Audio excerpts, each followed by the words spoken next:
Welcome back to another week of Instigating with Clarkey and Drury. Clarkey, there's a lot to touch on, man. As always, it's a busy time of year, all right? There's a lot of playoffs going on. I know that your boys aren't involved in that, but thanks for the reminder.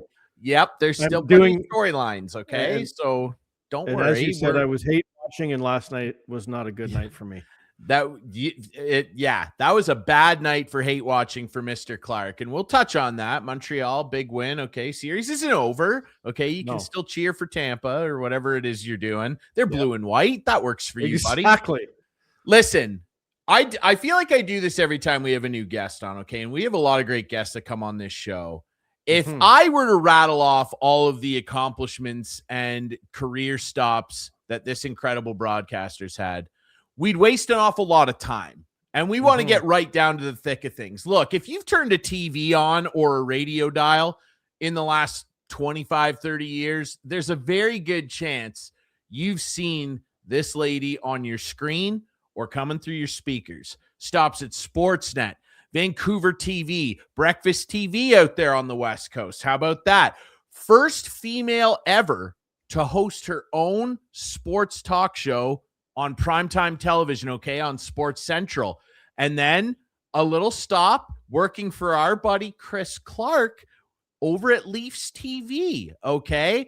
And then has gone on to do a number of great things. Longtime freelancer. It's just an incredible rundown of stuff that this lady's done. And we are very, very pleased to welcome our friend Jody Vance onto the program. Jody, how are you? I'm so good. I'm blushing, boys. I'm blushing. That was a very nice introduction. I'm old. That's the summary. Oh, been around. Best man in the control room right there, Chris Clark. We've done some stuff, man. And what was your favorite of Leafs TV? I think I know. Oh gosh, man. I mean, wait a minute. I loved Wait a Minute. Yes, Wade Belak. I mean, yeah. Shout out to Philomena. Yeah. And the great editing crew. I just got to go have fun with Beeler, and I surprised him once a week with what adventure we were going on, and he was so much fun. And yeah, that was great. But I was because I was thinking which live shows, because you were always the one in my ear. I would think the Saturday pregame skate show that was like 2.5 hours of we have no idea who's gonna walk by, and I'd be like, George Strombolopoulos, George, come here for a second. Then he comes sit down and we just talk about hockey, and I love talking hockey. I love talking sports. So I'm really excited to be on Instigating. Chris Clark in your ear for that long. I don't know about that. I have a hard time doing it for an hour. Well, season 5, are you not? Season 5 here? Season 5. This show. I'm lying. Yeah, we've been doing this. This is a decade now, Clarkey. It's pretty incredible, the little run we've been on here together. We're old. You're old. Speak for yourself, brother. Thanks. I want to, Jody, obviously being out on the West Coast, obviously in beautiful Kitsilano. I can't wait to get out there very soon.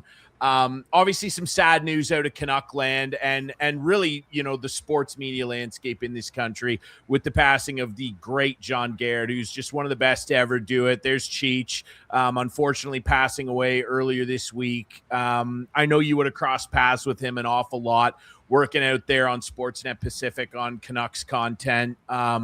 Tell us a little bit about, your relationship with John and what it was that just made him so special, not only to the people he worked with, but that Vancouver market that loved him so dearly.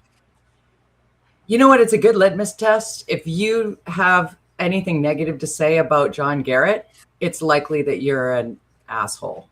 Cheech was, and it's hard to speak of him in past tense, so forgive me if I get a little, as somebody who was telling everybody who would listen to me that I wanted to be a sportscaster on TV at a time where there weren't a huge number of women sportscasters, lots of women broadcasters and lots of women who did sports before me. But it wasn't typical for this sort of nerdy librarian looking girl to be like, yeah, I want to do sports. And John, very early days, was like, you know what? Good on you. Let's do this. And he would see me out doing the work, working my way up. And he was very much including me in what was a little bit of a boys' club. but not in a terrible bad way, because I had a lot of really amazing men that I've worked with who definitely appreciated what I bring to the table as a broadcaster, as a sports fan and broadcaster. But John Garrett did something extra. When I first started at Sportsnet in Toronto, so moving across the country was a lot. And I think it was even while I was filling in, if memory serves. So it was like 1999. And I was going out to do some summer fill-in. And he was there. And it was like, oh, hey, because, I know you from work kind of feeling. And he immediately gave me like that, you're a good buddy sort of jab. Like he teased me a little bit, but in a way that told everybody in the room that we were tight. He wasn't, you know what I mean? Like when you're taking the piss out of one of the boys, like for lack of a better way of putting it, I had that with Cheech, and it immediately made everybody go, oh, she's one of us. It's good. It's good. Right. He made some comment about my not leaving the convertible top down on my vehicle, 6 months later when I moved there, because what happens when you leave convertible tops down in the parking lot? I'm like, I have no idea what you're talking about. He told me.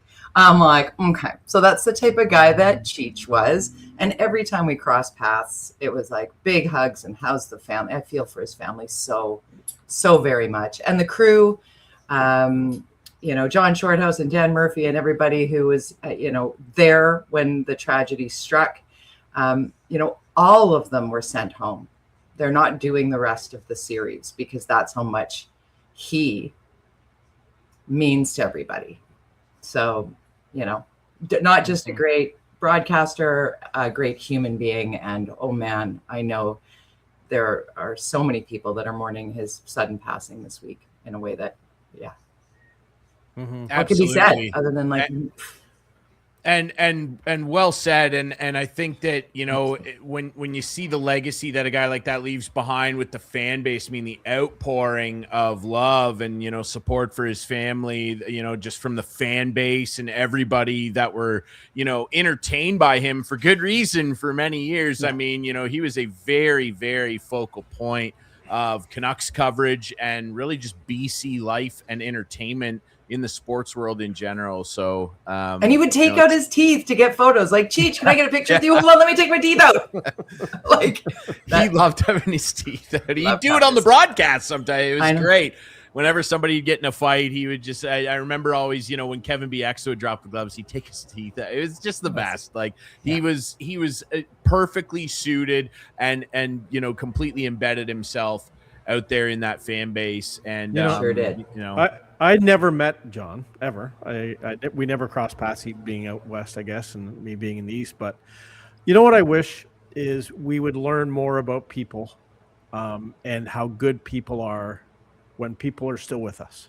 Because we hear so much about people after they pass and how great they were. And, like John, I it's not that I didn't like John, but I always thought he had this thing against the Maple Leafs. Right? Like he would always dig at the Maple Leafs. But he loves the Canucks. I know. I dig at the Maple Leafs because I love the Canucks. I totally get it. But just hearing all the stories now, you're like, man, that sounds like such a great guy. And, you would have loved having hot dogs and beers with him, man. Yeah. So he loved it's a hot too dog. bad. Like we lost Millsy this year too, who we both worked with at Leafs TV, right? Like, and he also was, just he was a beauty. Great guy. Yeah. So it is. I just wish we would learn more about people, and have people talk well about people, when they're still with us. But in front of you. Yeah, exactly. Like Jody Vance, great person. Like Jody Vance, absolutely. Exactly. We can set the trend here right now. And Jody, I know that you're obviously, being a Vancouverite and being very tapped into that market as well. How the Canucks? Obviously not. Great talking to y'all. It was really good. I'm just gonna. Thank you, Jody. Obviously not the funnest time to be a Canucks fan right now, but hopefully brighter days ahead. But as you kind of look at the state of the organization right now, tough season. There's a lot of question marks with some guys with term on their contracts there. Specifically talking about Elias Pettersson. What is your sense of how the fan base is feeling out there right now as we head toward a very, very pivotal draft lottery? Oh man, they'll find a way to lose the number 1 pick. I mean, come on. Yeah, the Leafs. But I'm just going to say that because I'm always wrong. So I will just leave that out there. I did have the opportunity the last couple of International Women's Day events, the Canucks games, to do the PA announcing, which is something that I had never done before. And the reason why I bring that up is not so much to toot my own horn, but to say that last year it was very much a mean something game that I was doing the PA. I was nervous as hell too doing it. It was like pressure. So this year when they asked me to do it, I was a little bit more relaxed about it. Not because the team was underperforming, because they were, but on the actual game night, they won again. So the 2 nights that I've done PA, they've won. And I noticed something, that when the bandwagon jumpers are not in the building, the mood is super good.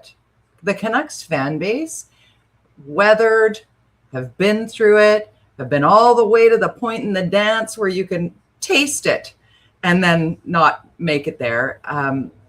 It's tough to be a Canuck diehard fan. And yet there are many of them. And there were people in that building just there to say, we're not giving up on you. And that made me feel really good. Because there's been a time over the years that kind of felt like it was just a bunch of people that were, feeling really, really good about how the winning was happening, as opposed to like, we're going to tough out the terrible times with our team to see better days. Now, in terms of where we're headed, I really struggle with some of what we all know is part of the issue here. Dance around the fact that ownership might be a little more involved in the hockey operations than they perhaps should be at some pivotal moments. Just ask Trevor Linden about that. And the fan base gets very frustrated with the Aquilinis, but they're the ones who've been doling out the dollars for the big contracts like Petey's. So, I mean, it's kind of like living inside a soap opera. Sometimes it's fabulous and sometimes it's absolutely terrible. But the in-between times, like you dyed in the wool. I don't have a choice. I'm like Chris Clark in the Maple Leafs. Like you don't get to be like, no, I guess not now. So exactly. And I mean, I've been out there a number of times, been able to experience 3 or 4 Canuck games. The atmosphere is unbelievable. Like it's so much fun. Right? It's such a great fan base. And, I'm hoping for better things here. And I'm curious your perspective on what happens next here. Now, obviously, like I mentioned, the draft lottery's coming up. They've got great odds to finally land their first ever number 1 overall pick in franchise history, which would be a pretty darn good player in Gavin McKenna. Yes. Now, outside of what the outcome of that draft lottery is, if they get one, if they fall, obviously Patrick Allvin has been dismissed from his general manager duties. So I want you to put your general manager hat on. Oh, I'm terrible at this. Drury, I can't do it. You can I can't. Do it. I, in the very least, want to hear your perspective on what you would maybe think about doing going forward to try and get this turned back on the right track. My heart is so broken by the great players that we have seen exit over these last number of months that I'm very hard pressed, and not just players, but also amazing coaches. I mean, I'm watching the playoffs right now, as we all are, and I'm like, there's our old bench boss. There's our other old bench boss. There's our other old bench boss. Oh, look at Quinn Hughes. Oh my gosh, look at Tyler Myers. Look at, and I died a little bit inside when they traded Connor Garland, who was my personal most recent favorite little firecracker of just a heart and soul kind of player. So I look at the team and I don't want to cast any negativity towards those who have come in place of those who I've just mentioned departing, because we were invested in them. And I love that we've kept a couple of core players, and I feel for them. They love being in Vancouver and they give back to the community in a massive way. But this rebuild is going to be painful, because whoever comes in, I think as general manager, first of all, has to fit with the ownership group, as I mentioned, that can be problematic. And then they have to look at the massive salaries on some of the investments that are already in place that have no trade clause. And I mean, there's so much around that. Like, I can't even wrap my head around the math that needs to happen. And then you're talking about getting a draft pick. Well, what does that draft pick then turn into, and who and how does the development take place when the fan base is going to be like, let's go, we got the one? And like goaltending, we've been testing Thatcher Demko's injuries for a while now. Like, and we all know you got to have that piece of the puzzle. There's so much at play here. Can Petey shake off whatever it was that was making him squeeze the stick as hard as he was? Like, there's so much here that I can't fix. If I could fix it, I'd be a multi-millionaire. But, is Adam Foote going to fit with the new GM? Is that like, it's like catching feathers in the sky. Like, what? There's so many questions. Like, I don't know the answers. So yeah, I know you don't know the answers, but is Pettersson going to be another guy then to disappear and thrive elsewhere, in your opinion? Where does he go? I don't know. Who's taking that on? I don't know. We take Morgan Riley. Maybe we'll make a trade. I mean, but even then, it's like a change of scenery, right? And you know what? And to be honest, I don't know how much behind the scenes, and as somebody who has had miscarriages in my life before my very healthy child was born, they went through that this year. Yeah. And like, you can't really put currency on how that would rock a family. Mm-hmm. And we don't even know some of the stuff that goes on behind the scenes, or the injuries that guys are playing through. And yes, they all make a great deal of money, but there's an unbelievable amount of pressure. And yeah, I don't know. I honestly, I feel very invested in Petey, because it feels like we said we were going to, and then now it's like, there's so much angst there. And this is why I'm not in hockey operations, because I'm like, my heart hurts. It's a tough thing. And I think, ultimately, whatever group comes in there to kind of take this forward, you've got to just find a way to try and support that guy and make him a rock star again, because like that guy, like his talent just didn't disappear here. Like, this isn't Space Jam and little aliens came and like took his talent and stored it in a basketball. Maybe that is what happened. I don't know. Maybe, but like, somebody check JT Miller's locker. Yeah. It's call the Men in Black right now. Just the kid came onto the scene, was an immediate rock star, and that guy's still in there, man. Like, it's like a band that puts a couple bad albums out. It's like, okay, U2 put Pop out. They're still U2. And I think he's still in there, man. And I do too. And let's hope that they don't go, okay, we're giving up on you. We're going to eat most of his salary and move you over there and watch him win a Stanley Cup. Yeah, that would be, I don't think Canucks fans would be able to stomach that. I'm curious too, to kind of change topics here in terms of sports in Vancouver. A lot of news going on right now about the Vancouver Whitecaps. Like, painful. What's going on out there? Like, it's kind of the opposite of the Canucks. The Canucks have tons of money. They're financially stable. The on-ice product is bad. It's soccer, Drury. It's soccer. It's football. The on-field product is fantastic. Thomas Muller is leading the charge, one of the great German players of all time. The on-field product, nothing wrong with that. But last Saturday sold out. It's incredible. What is the rub here? Like, what's the rub here? Because obviously there's a lot being made of the fact that the franchise can't make the revenue that they're, maybe able to in their own building out of BC Place.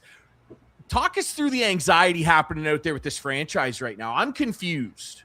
As is the fan base, because the passion is certainly there for all of the reasons you just stated. The BC government owns that building. And it's a dinosaur. It's not built for soccer. Like, there should have been a stadium for this team to play in that gives the experience that the fans deserve. and it should have been in place a long time ago. And I mean, there's a million reasons why that hasn't happened, whether it's a global pandemic or political situations or lack of will on behalf of governments to prioritize that, or an ownership group that bought it for, $30 million. And now it's super successful and probably worth $400 million. And a billionaire in Las Vegas is like, I'll take that. We'll take that. And if you're the ownership group, aren't you going like, that's a good profit margin? Even though the fans are like, no, because the product is so sound. The Whitecaps experience is amazing.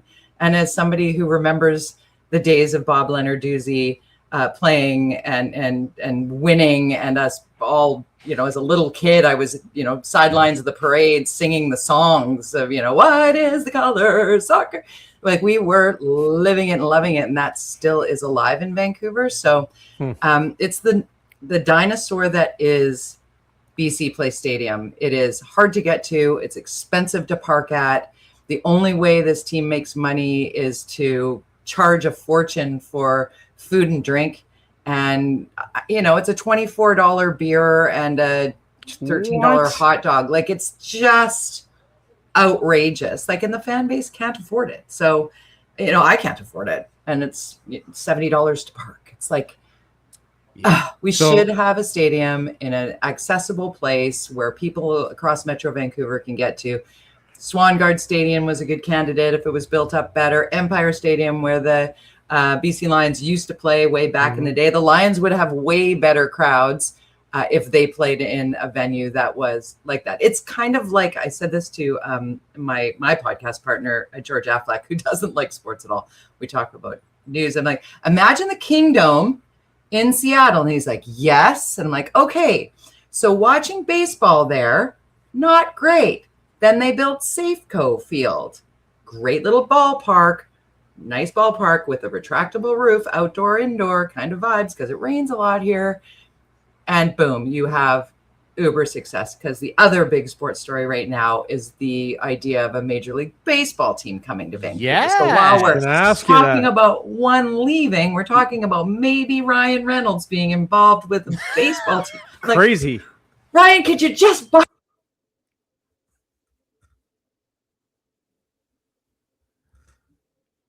Yeah, that'd be something. I mean, when you think about Major League Baseball in this country and everything that, went down with the Expos back in the day, I think there's some people that are looking at this that, with their back up against the wall a little bit. I mean, I know I talked to my friend that lives out there, and he's like, everybody in our neighborhood doesn't believe it for a second.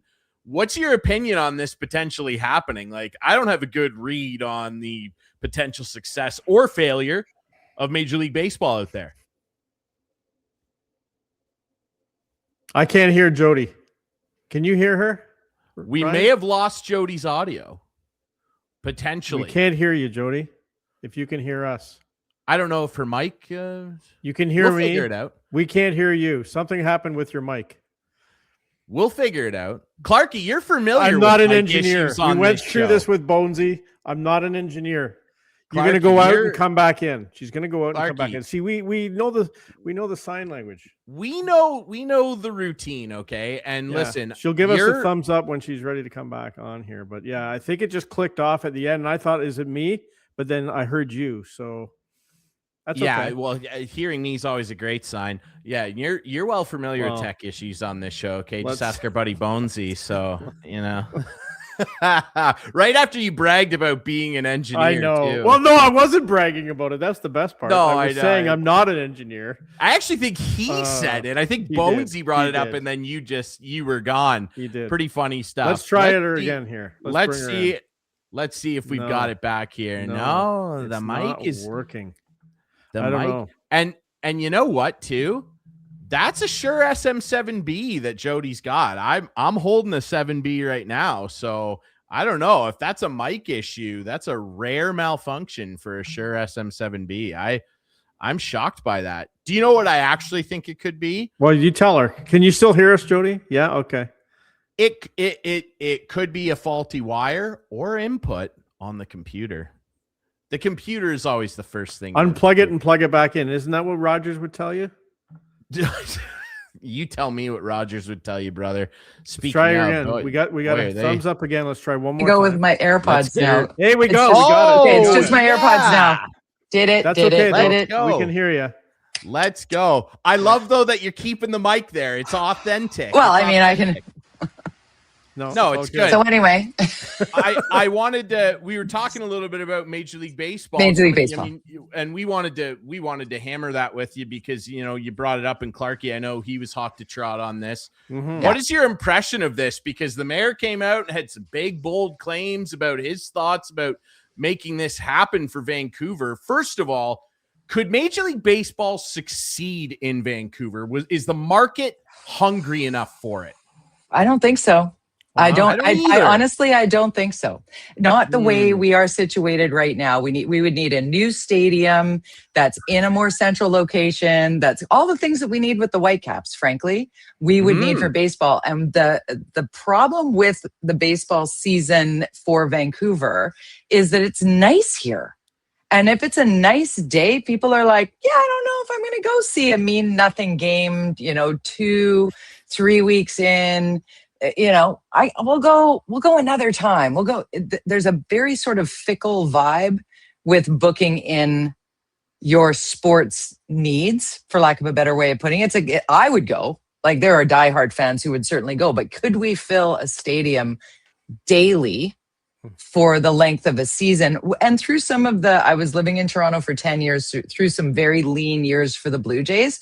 And I remember those really empty stands, and I fear that would be a reality in this market because of the proximity as well with the Mariners. Like, a lot of diehard baseball fans here just drive 2 hours and go see the Mariners play, especially when the Blue Jays are there. We own that stadium when the Jays are there, and the love of the Jays right now. I don't know that landing a major league team here makes everybody go, oh, well, I don't like the Blue Jays anymore. I'm going to be with the Vancouver fill in the blanks or the BC.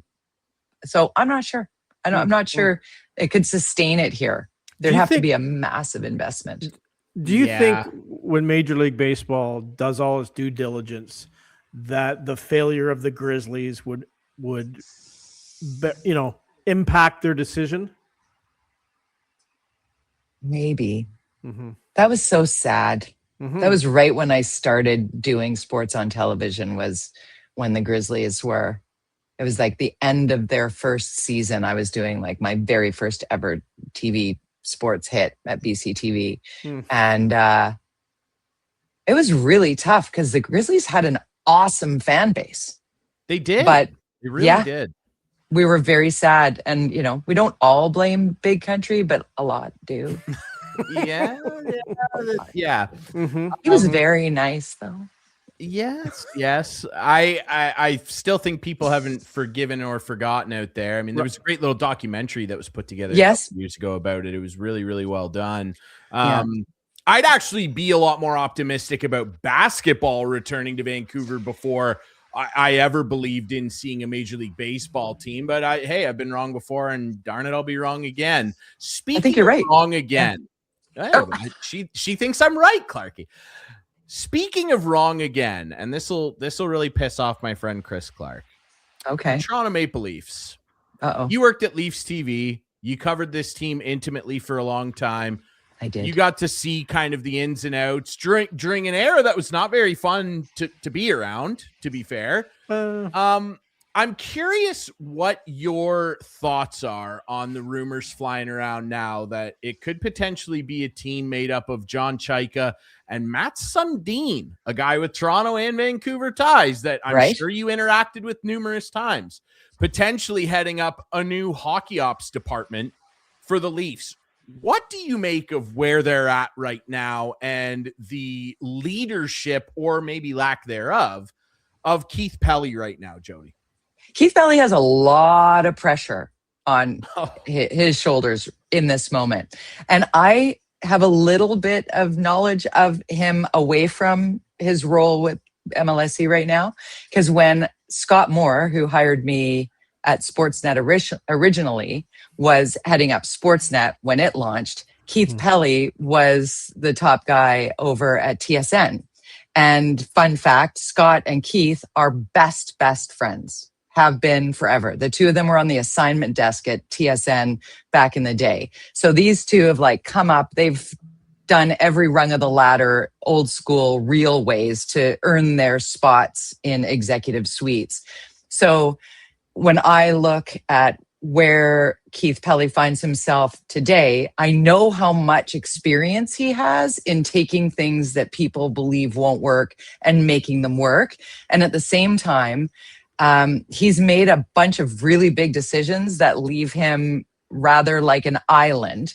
So to your question about Matt Sundin coming on board in a hockey ops position, that is an unbelievably good PR move, because kind of like John Garrett, and Clarkey, you can give me your thoughts on this. Matt's is a pretty solid person. Like, if you're saying negative stuff about Matt Sundin, you probably have never met him.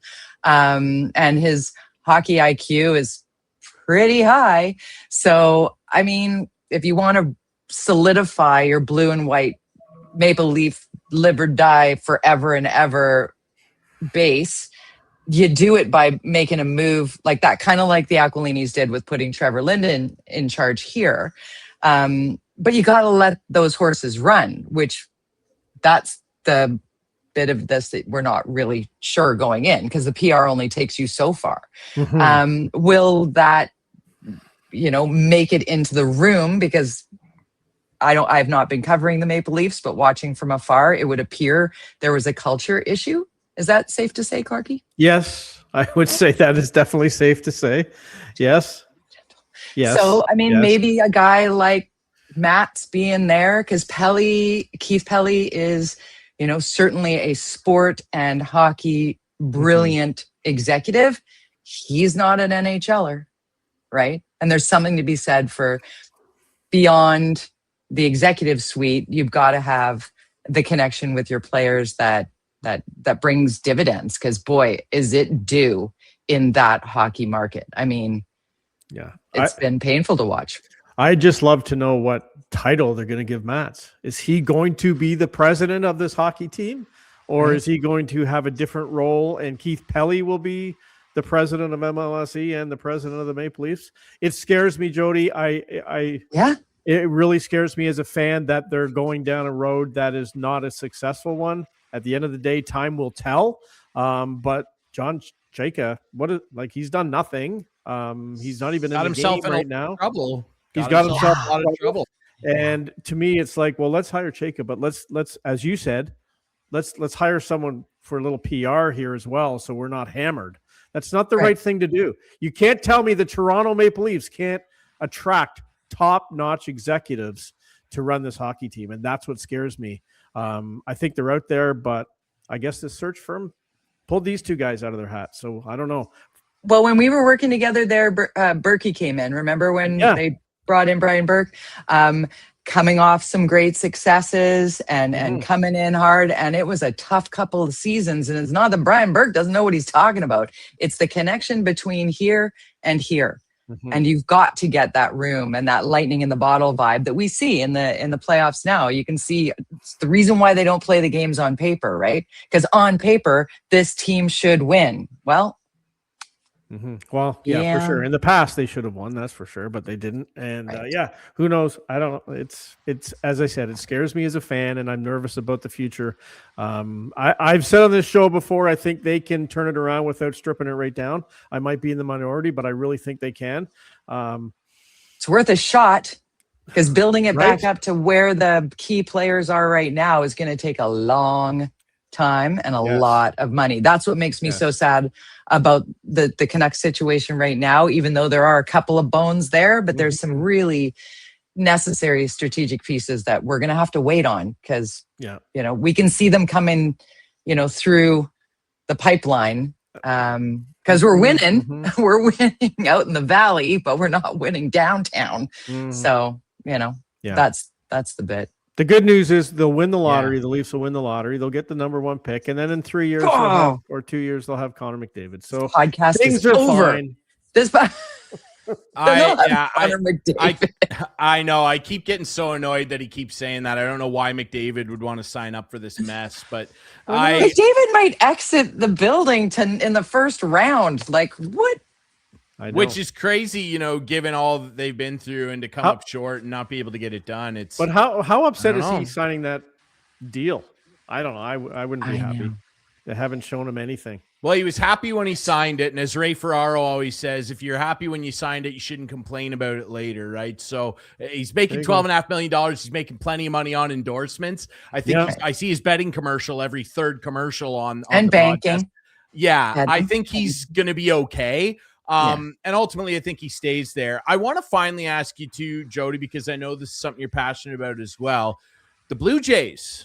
What do you make of the start so far here? Exact same record as we record this on Thursday, April 30th. We have not seen first pitch just occurred in Minnesota. Same record, 14-16, that they had last year on this date on April 30th. What is your optimism level that they can go on another big heater and win the American League East? I'm very optimistic. I am feeling very optimistic. I'm feeling it, you know, one of the big things, like I've done the home opener host broadcast numerous times for the Blue Jays, and I've seen some great games and have had the opportunity to be a part of the Blue Jays family for a number of years, and to see what happened last season was just so magical. And then for this year's home opener to play out the way it did, and then the very next day, not that go from the full house, oh my God, this was so exciting, and then a huge drop off of just like, yeah, well, that was one game and that was great. But just to keep that kind of vibe, like they're never out of it, you know? And that's the thing as a fan, when you're going to a ball game, and even when your team gets down early, you think, I believe we can come back and win this, which was really the MO in the successes of last season. And then they just got on the power streak, and just, you could feel it. You can feel how much those guys love each other. And even when players were moved out, because that's the business of sport, they were like, I just want you to know how much I love you guys. Like, that's rare. So I want, again, I'm often the heart-based cheering fan. My heart says optimistic. I like this a lot. I really like this positive. We needed this. The weather's a little dumpy out here. It's not nice like BC. We needed this injection of positivity. A little sun. Oh my God. Now the podcast is over. It's over. Thanks, listen, guys. The great thing is, before we wrap up, is we talk about culture, and we saw last year how the Blue Jays they were a family. You could see it. You could feel it. And what a difference down the road at Air Canada Center for the Leafs. They're not a family. Right. It makes a difference, doesn't it? Just like when we were working together. You know what? We obviously producer, host have moments, but you know what? I really enjoyed working with you. We talked off air a lot about personal stuff, and it was great. And unfortunately, you're out in Vancouver now, but it was great chatting with you today. That's for sure. I always feel like no time has passed when you and I chat. So when you, tell Drury how long the hesitation was when you said you want to be on my podcast. Yeah. By the time you read the message, because I messaged her on Facebook, I didn't have her cell number. She's like, yes, I'm in. And here's my cell number. So there you go. I got it now.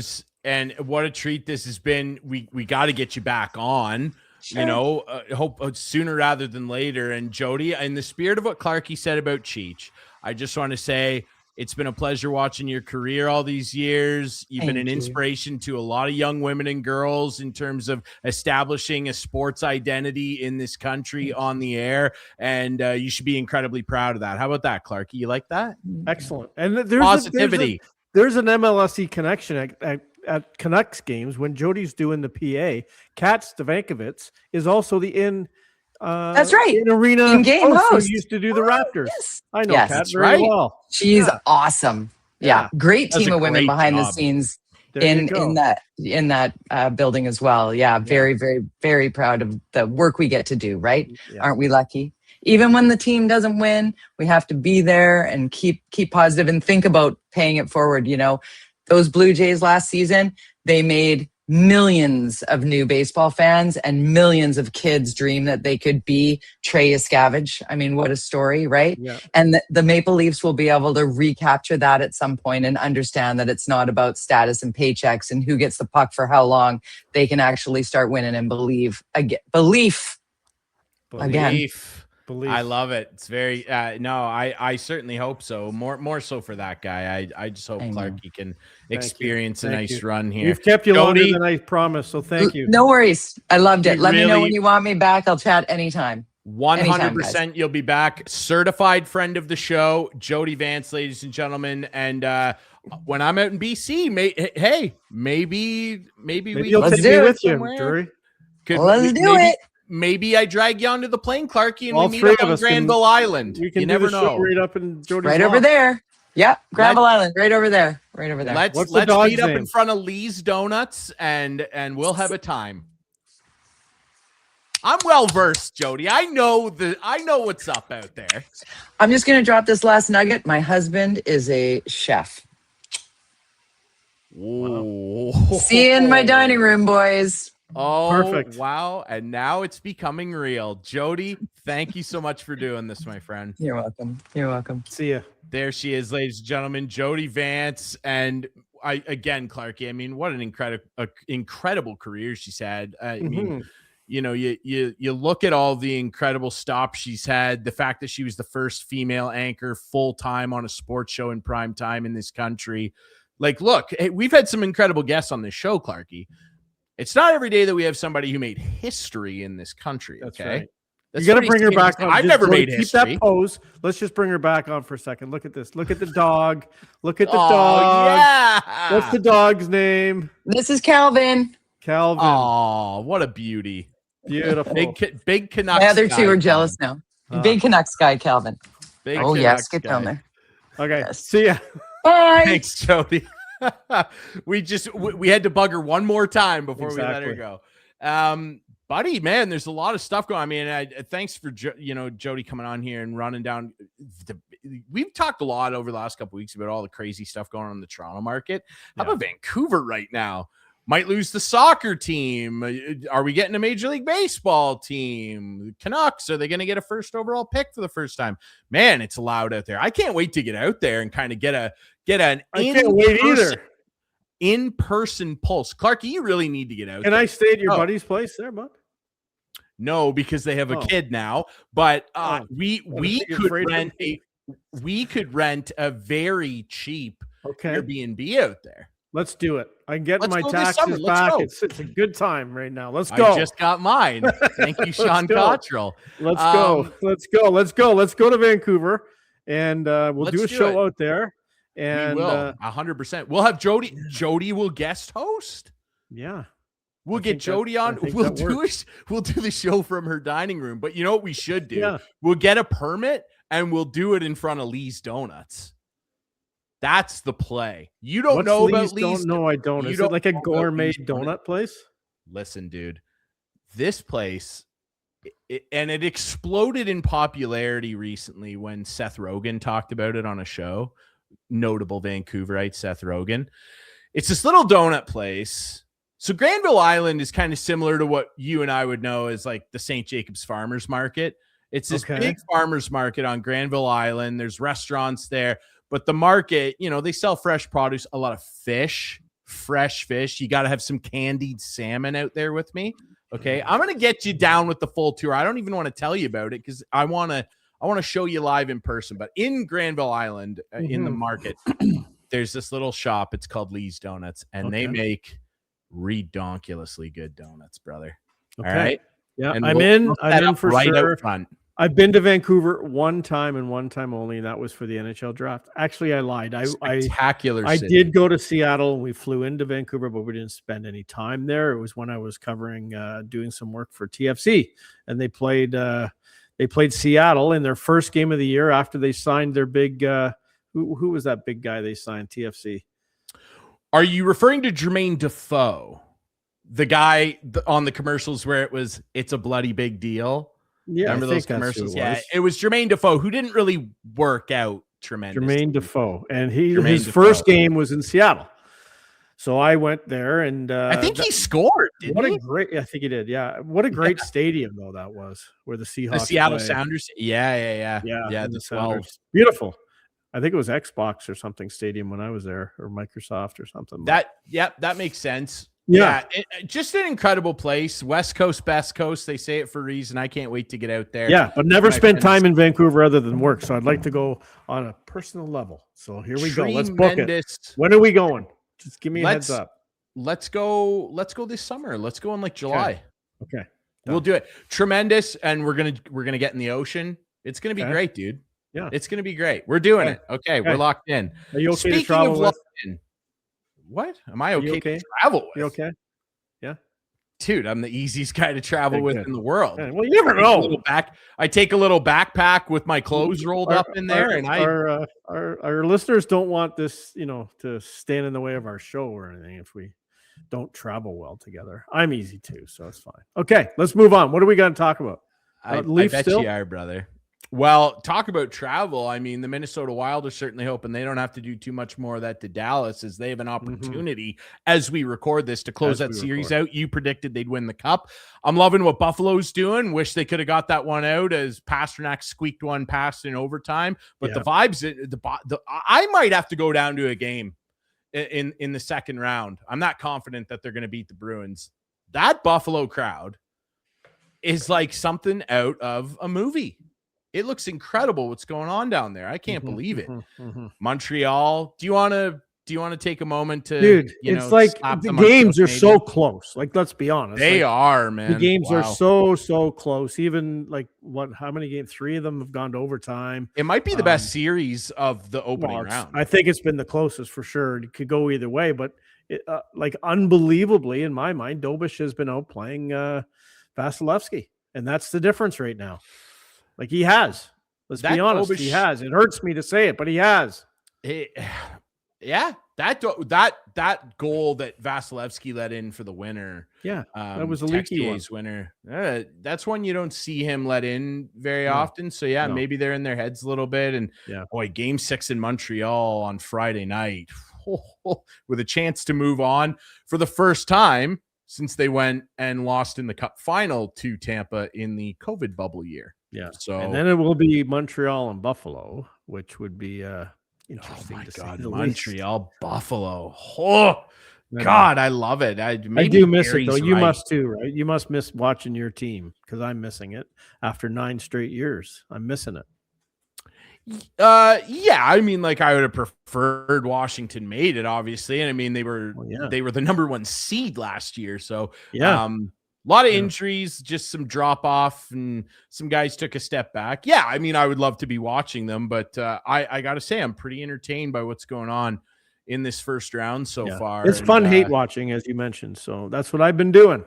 Well, because the thing with hate watching is there's just no anxiety attached to it. Yeah, you just hate watch, and you personally have nothing riding on it. Right. So you just kind of sit there. Maybe you lay a couple bets down and go, don't do Montreal that, under 1.5 goals. Yeah. That's what you do. Right. So, it's been impressive. And the Jays, I mean, it was looking pretty dark there for a little bit when they were 7-13, and now they've come roaring back. They've won 3 straight series. Okay, like we're starting to see, and I want to give you props here. This has been a real positive episode. We should have Jody on more, because it's been real. I feel so optimistic about sports right now. Okay, I want to give you props. This is Mr. Positivity here. Yeah, you were the one on this show about a month ago that said to our friend Rob Longley, who does a great job covering. We asked who the X factors were going to be this season, right? I posed the question, who do you think could be an X factor? I said Dalton Varsho. He's starting to turn it around a little bit. He had a terrible start. You were the one that came on here and laid your balls out on the table, okay, and said, I think that Louis Varland is going to be the closer of this team by the end of the season, and far sooner than the end. And right now, you're looking like a pretty smart guy, brother. I got to give you props. Can you pull that clip, please, and put that on social media this week? Give me some props on social media, will you? Come on. You know what? I will. Okay. I will do Perfect. it because this is positive. This show called Instigating has turned into positivity with Clarkey and Drury. It's right. really You take this clip here that we're talking about right now, and then when I go now, you put on the clip I did before the season in 3, 2, 1, now. Right. Yes. Okay? I give you a cue and everything. The Varland clip. Thanks, buddy.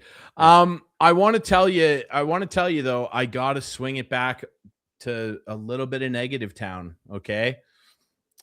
I genuinely want your thoughts on like what you're hearing out of the Leafs right now. And Steve Simmons, this Chayka thing, Simmons wrote a pretty gnarly piece on this guy in his column today. And it didn't cast a good light on him. And now you're hearing rumors that Ty Domi might be involved. Gary Roberts might be involved. Like, okay, I like Gary Roberts. Yeah, I like Gary Roberts too, but he's a fitness guru. Like, what does he know about hockey? We don't know, do we? Maybe he knows a lot. I don't know. Maybe he knows a lot. And like, maybe he does. It was funny because when I was watching the Olympics, and I think Matt's had something to do with the Sweden team during the Olympics because they focused on him. I think he was involved. Yeah. The TV cameras were on him, and I'm like, that'd be a good guy to be with the Leafs. And it looks like it might happen. But again, as I said, when Jody was on, it scares the crap out of me what's happening right now. And I'm not in a position, obviously, to make the call. I wish I was, but what scares you more, that Chayka is involved, or that all these former players are involved? No, Chayka for sure.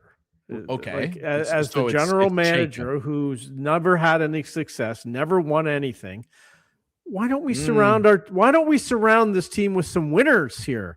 Well, isn't that what it's all about? Get some winners in the organization who have won something, not a guy who was suspended, kicked out of the league, fined for doing illegal things at a draft combine. I don't know. Those are the things that I see. I did ask ChatGPT yesterday if John would be a good candidate. Okay. And it did come up. There was a few good points that ChatGPT came up with why he could be. But because I think that's what Keith Pelly's doing to pick this guy. It just from the top down, it's concerning me. From the top down, from Pelly down, everything is scaring me right now. I hope I'm wrong, Drury. I hope I'm wrong.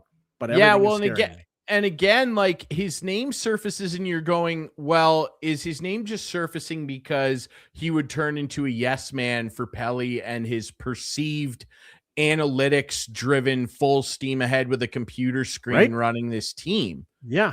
Which, yes. And I mean, him probably yes.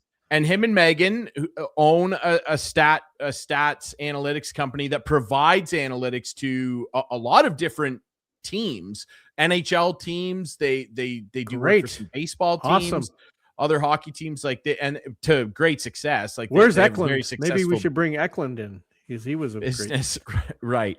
I just I don't know. It is strange. Like, it is jarring to me. Like, again, like John Chayka might be a great executive. I don't know, because like you do have to say with a caveat that like things down in Arizona were not exactly running correct by the board. He didn't have the resources he would have here. There's no doubt about that.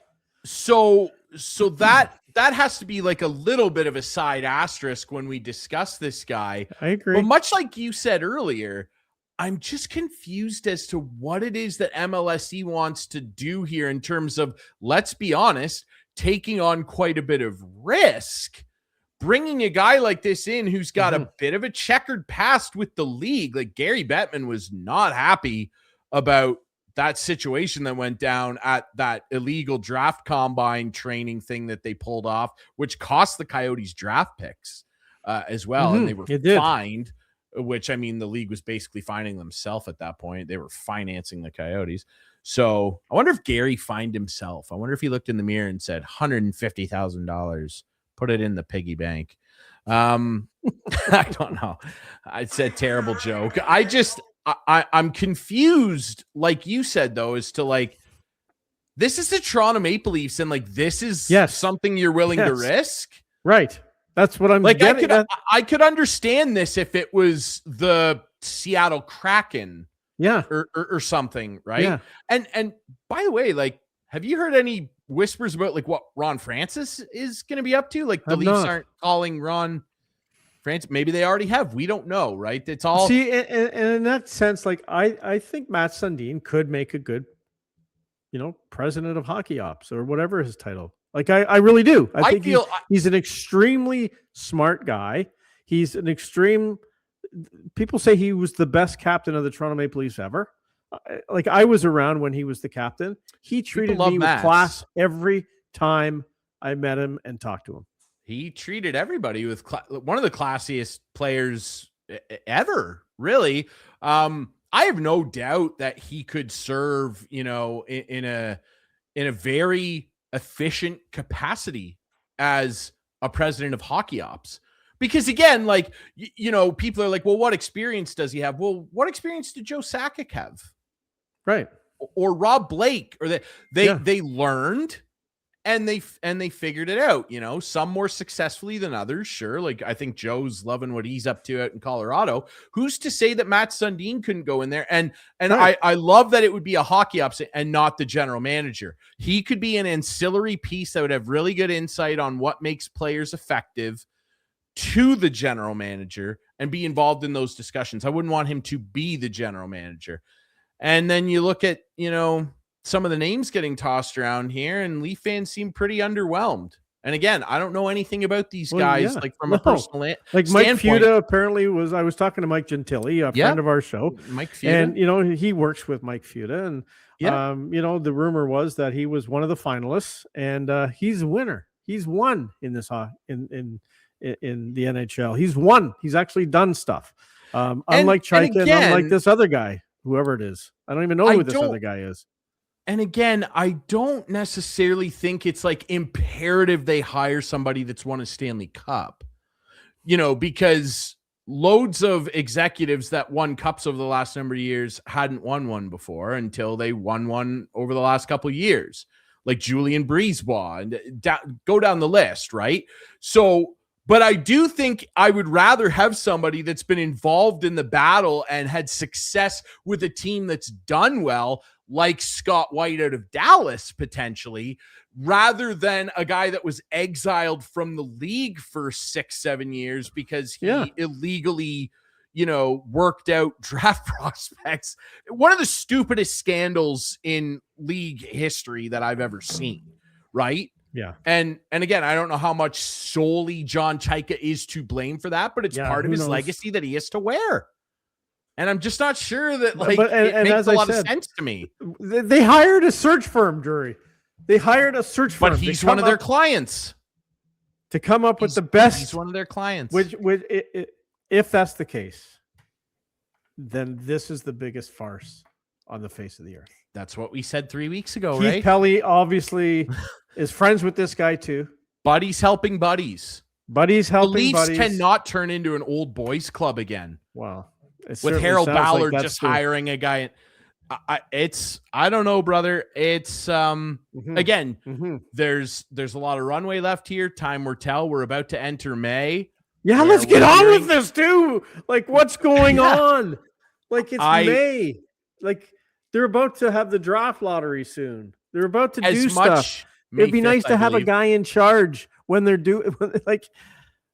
I'll just say, I'll start getting nervous for you as well if it's Chaika, because quite frankly, he has an awful lot to prove. Here's the other thing. Yeah, quickly. Where are all these leaks coming from?